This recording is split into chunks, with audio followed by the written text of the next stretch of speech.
Tak benarkan 1 inci pun laut atau darat dari diceroboh oleh sesiapa dan dituntut oleh siapa. Ada rujukan kawasan ambang batas laut ataupun ambalat yang digunakan oleh pihak Indonesia. Kedatangan rudal balistikan ini lantas dilirik media Malaysia Defense Security Asia dalam artikel berjudul Indonesia Deploys Ballistic Missiles Southeast Asia as Missile Race Begins, edisi 4 Agustus tahun 2025, disebutkan bahwa Indonesia menjadi negara Asia Tenggara pertama yang memiliki rudal balistik kan? Tak benarkan 1 inci pun laut atau darat dari diceroboh oleh sesiapa dan dituntut oleh siapa. Saya pilih untuk jawab kerana saya mewakili Kerajaan Persekutuan. Pertahankan hak negeri Sabah, 1 inci pun tidak kita akan korbankan. Mengapa kita lakukan ini? Kerana ini negara kita. Begitu juga kalau lawan sempadan dengan Indonesia. Tapi saya pilih kita berunding dengan sahabat, bukan kita menyerah, tapi kita berunding cara baik. Pada rujukan kawasan ambang batas laut ataupun ambalat yang digunakan oleh pihak Indonesia ataupun ambalat yang digunakan oleh pihak Indonesia. Sengketa batas wilayah antara dua negara Malaysia dan Indonesia, tepatnya di Blok Ambalat yang berada di Laut Sulawesi. Saya sebagai anak bangsa ingin mengingatkan kepada Presiden Republik Indonesia Bapak Prabowo Subianto dalam hal ini harus bersikap tegas. Jangan sampai Blok Ambalat diklaim sepihak oleh pemerintah Malaysia, dan mereka sudah menyampaikan sikap tegas bahwa Ambalat adalah wilayah Malaysia. Rudal balistik kan yang dipesan Indonesia dari Turki kini telah tiba dan berada di Kalimantan Timur. Senjata strategis ini dilaporkan berada di markas Batalion Artileri Medan ke-18 Jonarmed 18, Burit Kang Tenggarong, sejak 1 Agustus 2025. Menurut keterangan, rudal kan memiliki jangkauan hingga 280 km dan mampu memberikan serangan akurat terhadap target bernilai tinggi dalam kondisi medan perang yang kompleks. Teknologi ini memungkinkan penargetan yang andal bahkan di lingkungan yang diperebutkan. Rudal ini berbobot sekitar 2.500 kg dan berdiameter 610 mm. Roketsan menekankan bahwa kan dirancang untuk presisi dan kemampuan bertahan hidup dengan menawarkan daya mematikan dan fleksibilitas operasional yang tinggi di berbagai target. Kedatangan rudal balistikan ini lantas dilirik media Malaysia Defense Security Asia dalam artikel berjudul Indonesia Deploys Ballistic Missiles Southeast Asia as Missile Race Begins, edisi 4 Agustus tahun 2025, disebutkan bahwa Indonesia menjadi negara Asia Tenggara pertama yang memiliki rudal balistik kan, yang menandakan pergeseran paradigma dalam keseimbangan militer ASEAN. Media tetangga tersebut mengutip pernyataan Wakil Manajer Umum Roketsan, Mura Kurtulus, yang mengatakan rudal balistik Bora pertama kali masuk ke inventaris lain selain Turki. Masuknya rudal balistik ini ke Indonesia tentu menjadi hangat di tengah-tengah maraknya lagi tentang ambalat antara kedua negara, Malaysia dan Indonesia.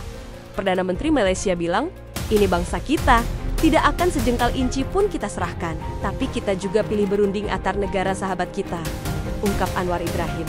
Pada rujukan kawasan ambang batas laut ataupun ambalat yang digunakan oleh pihak Indonesia. Tuntutan Indonesia meliputi sebahagian Laut Sulawesi termasuk Blok ND6 dan ND7.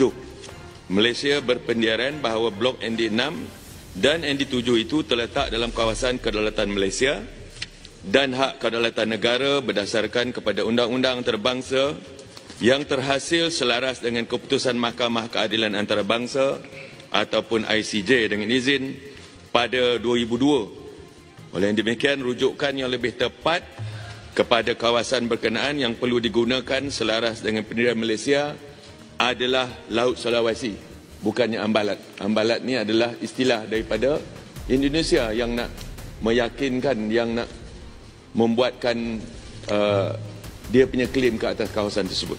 Jadi kita guna kawasan ini sebagai Laut Sulawesi. Jangan guna ambalat, kerana ambalat itu istilah daripada sana untuk menguatkan mereka punya permohonan. Ingin akhiri sengketa dan kelola bareng Indonesia. Malaysia pilih nama Laut Sulawesi bukan ambalat. Malaysia menyebut wilayah maritim yang mencakup Blok ND6 dan ND7 yang terletak di dalam peta baru Malaysia 1979 sebagai Laut Sulawesi, bukan ambalat, istilah yang digunakan oleh Indonesia. Dengan kata lain, pemetaan yang dilakukan Malaysia di Laut Ambalat tahun 79 itu menggunakan istilah Laut Sulawesi, bukan Ambalat. Meski begitu, Hasan menekankan bahwa Malaysia tetap akan menyelesaikan sengketa ini secara damai demi menjaga hubungan bilateral dengan Indonesia. Malaysia juga menyoroti saat Indonesia membeli 48 pesawat jet tempur dari Turki. Indonesia resmi menandatangani kontrak pembelian 48 unit jet tempur generasi kelima buatan Turkish Aerospace Industry dengan nilai diperkirakan mencapai 10 miliar dolar Amerika Serikat atau sekitar 162 triliun. Akan menjadi armada baru TNI Angkatan Udara yang lengkap, mampu beroperasi di segala kondisi cuaca, dan dilengkapi teknologi siluman generasi terbaru. Walaupun Prabowo dan Anwar Ibrahim dalam hal ini sepakat agar Ambalat dikelola bersama dan sama-sama dieksploitasi, namun di hadapan Parlemen Malaysia Anwar Ibrahim mengatakan ini masih perundingan, belum ada penandatanganan antar negara. Sejumlah anggota parlemen dari Sabah, negara bagian Malaysia yang paling dekat dengan wilayah sengketa, menanyai Anwar soal hal tersebut pada 22 Juli lalu. PM Malaysia menekankan bahwa belum ada kesepakatan akhir yang dicapai karena diskusi masih berlangsung. TNI Angkatan Laut tak ingin lengah.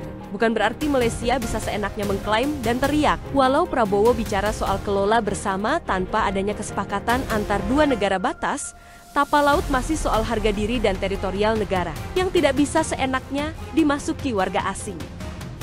Penempatan KRI Brawijaya di Ambalat jadi sinyal kuat bahwa Indonesia siap jaga perbatasan dengan kekuatan tempur penuh.